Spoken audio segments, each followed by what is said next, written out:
ট্রেকিওস্টমি এই ওয়ার্ডটা আমরা যারা আইসিইউতে রেগুলার কাজ করছি তাদের কাছে কিন্তু একটা পরিচিত ওয়ার্ড। এবং ট্র্যাকিওস্টমি বলতে কি জিনিসটা সেটা যদি বলতে হয় তাহলে আমাদের যেটা বলা হয় যে আমাদের ট্রেকিয়া যেটা স্বরনালী আছে এই জায়গাটায়, সেখানে আমরা একটা ফুটো করে একটা টিউব দিয়ে দেওয়া হয় যেটা আমাদের ডাইরেক্টলি লাংসে ঢুকছে এবং সেখান দিয়ে শ্বাস প্রশ্বাস নেওয়ানো হয়। তাহলে এটা কখন লাগছে? দেখুন, ট্র্যাকিওস্টমির কিন্তু আলাদা ইউজ আছে এবং সেক্ষেত্রে অনেক সময় দেখা যায় যে যাদের ক্ষেত্রে পার্মানেন্ট ট্র্যাকিওস্টমি থাকে, যাদের ক্ষেত্রে গলার ক্যান্সার আছে, মুখের ক্যান্সার আছে, অনেক সময় শ্বাস নিতে সমস্যা হলে সেক্ষেত্রে ট্র্যাকিওস্টমি করতে হতে পারে। কিন্তু আইসিইউতে ট্র্যাকিওস্টমির কারণ কিন্তু অন্য। মোস্ট অফ দ্য টাইম দেখা যায় যাদের প্রলং ভেন্টিলেশন লাগছে, সেটা একজন স্ট্রোক পেশেন্টের হতে পারে, সেটা একজন যার ভীষণ বড় নিউমোনিয়া হয়েছে, তিনি 7 থেকে 10 দিনের ওপরে ভেন্টিলেটারে আছেন, কি 2 সপ্তাহের ওপরে ভেন্টিলেটারে আছেন, তাকে ভেন্টিলেটার থেকে বার করতে গেলে যে উইনিং স্ট্র্যাটেজি আছে তার মধ্যে ট্র্যাকিওস্টমি লাগতে পারে। যার ক্ষেত্রে দেখা যায় যে আমাদের ট্রমা হয়েছে, কোনো ফেশিয়াল ট্রমা হয়েছে, তার একটা অপারেশন লাগবে, সেক্ষেত্রে ট্র্যাকিওস্টমি করতে হতে পারে।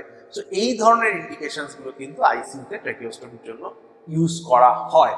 এবং ট্র্যাকিওস্টমি করলে কিন্তু যেটা সুবিধা হয় যে আমাদের যে দুর্বল লাংস আছে, যে লাংসটা হাওয়াটা বের করতে পারছে না, নাক দিয়ে অব্দি যেতে পারছে না, সেক্ষেত্রে ট্র্যাকিওস্টমি করলে এই নাক থেকে ট্র্যাকিওস্টমি অব্দি যে 150 ml ডেড স্পেস আছে, যে হাওয়ার জায়গাটা আছে, সেটাকে বাইপাস করে দেওয়া যায়, যে রুগী তখন কিছুটা স্বস্তি বোধ করে এই শ্বাস প্রশ্বাস নেওয়ার মাধ্যমে। এবং ভেন্টিলেটরটা তখন মুখের যে টিউবটা আছে সেখান থেকে নিয়ে ট্র্যাকিওস্টমিতে লাগিয়ে দেওয়া হয় এবং আস্তে আস্তে আস্তে আস্তে ধীরে ধীরে ধীরে ধীরে তখন ভেন্টিলেশনে ওনার নিজস্ব শ্বাসটাকে নিয়ে ভেন্টিলেটর থেকে বার করা হয়। এটাকে উইনিং বলা হয়। এবং উইনিং যে কোনো প্রলং ভেন্টিলেটরের উইনিংয়ে কিন্তু ট্র্যাকিওস্টমি একটা অপরিহার্য জিনিস। এবং আরেকটা ইম্পর্টেন্ট ইউজ অফ ট্র্যাকিওস্টমি হচ্ছে যে সমস্ত রুগী অজ্ঞান হয়ে আছে, যে কোনো কারণে, তার মাথায় কোনো ট্রমা হয়েছে, তার হেড ইঞ্জুরি হয়েছে, অথবা তার একটা স্ট্রোক হয়েছে, তার জ্ঞান নেই, সে অচেতন, তাদের ক্ষেত্রে দেখা যায় যে শ্বাসনালী আর খাদ্যনালীর যে রিফ্লেক্সটা এই দুটো থাকে না। সেক্ষেত্রে মুখে কোনো খাবার দেওয়া হলো কিংবা কোনো রকম থুতু যেটা উনি নর্মালি কেশে বার করে দেওয়ার কথা, সেটা কিন্তু চট করে শ্বাসনালীতে ঢুকে যাওয়ার একটা প্রবণতা থাকে। এটাকে আমরা অ্যাসপিরেশন নিউমোনিয়া বলি।